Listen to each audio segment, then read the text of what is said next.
Добуш берүү эмне үчүн маанилүү? Биздин өлкөдө жыл сайын шайлоо өтөт. Айылдык жана шаардык кеңештердин депутаттарын, парламент депутаттарын, президенттерди шайлайбыз. Кээде жылына бир эмес бир нече жолу шайлоо болот. Мисалы, 2021 жылы Кыргызстандын жарандары жергиликтүү кеңешке, жогорку кеңешке депутаттарды, президентти шайлашат. Ал тургай конституциялык референдумга барышат. Көпчүлүк учурда жарандарда добуш берүү эмнеге маанилүү? Кантип эле менин добушум, бир кишинин добушу бир нерсе чечмегиле деген суроо пайда болот. Келгиле, чечмелеп көрөлү. Учурда шайлоо медиада кеңири чагылдырылат. Талапкерлер аялдар, эркектер, жаштар жана карлар, байлар менен кедейлер болушу мүмкүн.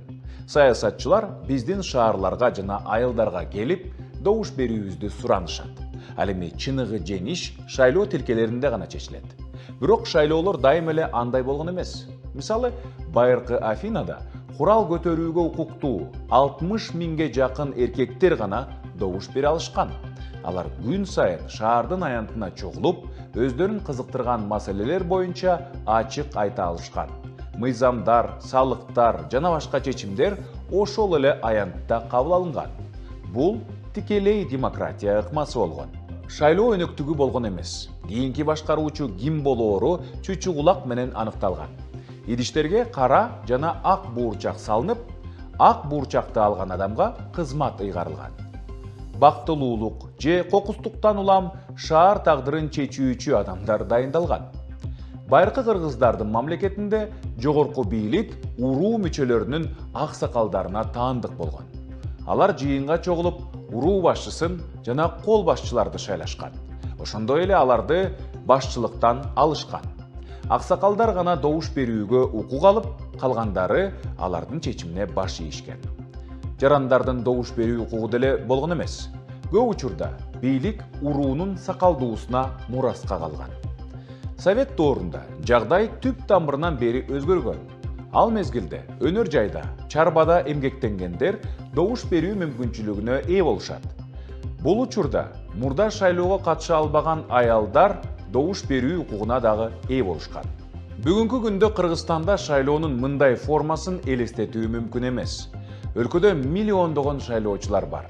Ошондуктан көптөгөн заманбап өлкөлөрдөгүдөй эле биз өкүлчүлүк демократиясын карманабыз. Демек, өлкөдө чечим кабыл алуу укугун өз өкүлдөрүбүзгө, депутаттарга, президентке жана биз шайлоо аркылуу дайындаган башка кызмат адамдарына табыштайбыз. Биздин добуш эмнеге таасир этет? Айрымдар биз элдин саналуу гана өкүлдөрүн шайлайбыз. Анын үстүнө көптөгөн башка мамлекеттик ишмерлер, премьер-министр, мэрлер, башкы прокурор, салык кызматынын башчысы жана миңдеген мамлекеттик кызматкерлер жалпы элдик добуш берүү менен дайындалбайт. Эмнеге анда шайлоо үчүн анчалык чырылдап, убакыт, каражат, күч коротушубуз керек деши мүмкүн. Чындыгында, мамлекеттеги дээрлик бардык кандай гана чечимдер болбосун, биздин добушубуздун натыйжасы болуп саналат. Биз шаардык кеңештин депутаттарына добуш беребиз. Алар өз кезегинде шаардын мэрлерин шайлашат. Мэрлер таштанды чыгарууга же жаңы жолдорду курууга жооптуу ишкананын жетекчилерин, тактап айтканда, муниципалдык кызматтардын башчыларын дайындайт. Ошентип, шаардык кеңештин депутаттарына добуш берүү менен биз көчөлөрдүн сапатын жана шаарларыбыздын тазалыгын аныктайбыз. Ал эми президенттикке талапкерлерге же жогорку кеңештин депутаттарына добуш берүү менен мамлекеттик масштабтагы маселелерге, салыктын жогорулашы, ооруканалардын курулушу же жаңы ишканалардын ачылышына таасир этчү мыйзамдардын кабыл алынышына салым кошо алабыз. Эгерде бардыгыбыз өлкөбүздүн жаркын келечегин кааласак, анда эмнеге добуш берүү керек? Биз бардыгыбыз өлкөбүздүн өсүп өнүгүүсүн каалайбыз. Баарыбыздын каалаганыбыз бир болсо, демек бирдей добуш берүүбүз керек да. Дем алыш күнү үйдө отуруп алып, кино көрүп, жакындар менен убакыт өткөрүп, же уктоо менен шайлоого баргандардын пикирине ишеним артууга болобу? Тилекке каршы жок. Чындыгында биз бардыгыбыз жаран катары ар кандай нерселерди каалайбыз. Биз өлкөбүзгө гүлдөп өнүгүүнү каалашыбыз мүмкүн. Бирок ага жетүү боюнча көз карашыбыз таптакыр башкача. Кимдир бирөө мугалимдердин жана дарыгерлердин айлыгын көтөрүү менен бюджеттик тармактын кызматкерлерине жардам берүү керек деп эсептейт. Башкалары бизнес өлкөнүн экономикасынын өнүгүшүнө жардам берет. Андыктан ишкерлерге жардам берүү керек дешет. Биздин көз караштар дал келген жана биз ишеним арткан партияларга жана талапкерлерге добуш берүү менен өлкөнүн тагдырын ойлоп, өз кызыкчылыгыбызды да оңой коргой алабыз. Талапкерим таанымал болбосо добуш берүү керекпи? Кимдир бирөө мен шайлоого барбайм. Анткени мага жаккан талапкердин жеңишке жетүү мүмкүнчүлүгү жок. Баягы эле жүздөр бийликке келет. Мен эмнеге добуш бермек элем деши мүмкүн. Албетте, биздин өлкөдө миллиондогон шайлоочулар бар. Андыктан татыктуу, бирок анча белгилүү эмес талапкердин мүмкүнчүлүгү жоктой сезилиши мүмкүн. Чындыгында таң калыштуу, бирок аз гана пайыздагы шайлоочулар добуш берүүнүн жыйынтыгына таасир эте алат. Биздин мамлекетте 3 миллиондой шайлоочу бар. Бирок шайлоого бул жарандардын бир бөлүгү гана катышат. Демек парламентке миллиондогон эмес, 100-150 миң гана добуш алган партиялар келишет. Региондорго караганда ири шаарларда шайлоочулар аз добуш беришет. Мисалы, 1 миллионго жакын калкы бар Бишкекте Борбор калаанын шаардык кеңешине өтүү үчүн 10 миңге жетпеген добуш алуу жетиштүү болот.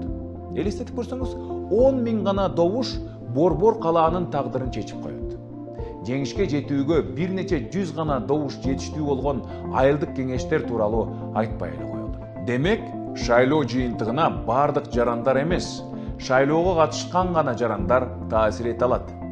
Билгениңердей, алар көп деле эмес. Ошондуктан ар бир добуш маанилүү. Шайлоочу ким жана ал эмне үчүн маанилүү? Өлкөдөгү бийликтин бирден бир булагы бул Кыргызстан эли экендигин баса белгилеп кетүү керек. Демек, шайлоодо биз бийликте өз өкүлдөрүбүз болушу үчүн добуш беребиз. Президент, депутаттар эл үчүн, башкача айтканда сиз экөөбүз үчүн иштешет. Министрлер, дегеле бардык чиновниктер дагы бизге иштейт. Анткени аларды биз шайлаган адамдар дайындайт. Демек, добуш берүүнү ваканттык кызмат ордуна сынак катары кароого болот. Анда биз кимди жумушка алаарыбызды өз добушубуз аркылуу чечебиз. Шайлоонун аркасы менен бийлик элге отчет берет. Ошондуктан эгер биз шайлоону тоготпой же добушубузду сатсак, анда биз күтпөгөн, таза эмес талапкерлер бийликке келиши мүмкүн экендигин түшүнүшүбүз керек. Алардын биздин жеке кызыкчылыктарыбызга жооп бербеген программасы болушу мүмкүн. Буга сиз өзүңүз гана күнөөлүү болосуз. Же шайлоого барбай коюп, өлкөнүн өнүгүүсүн солгундатчу адамдардын жана саясий күчтөрдүн бийликке келишине жол беребиз. Добуш бул зор баалуулук жана атуул катары биздин эбегейсиз күчүбүз. Андыктан айылыңыздын деңгээлиндеби же шаардын деңгээлинде, мейли республикалык деңгээлдеги шайлоо болсун, бүтүндөй өлкө боюнча катышуу абдан маанилүү.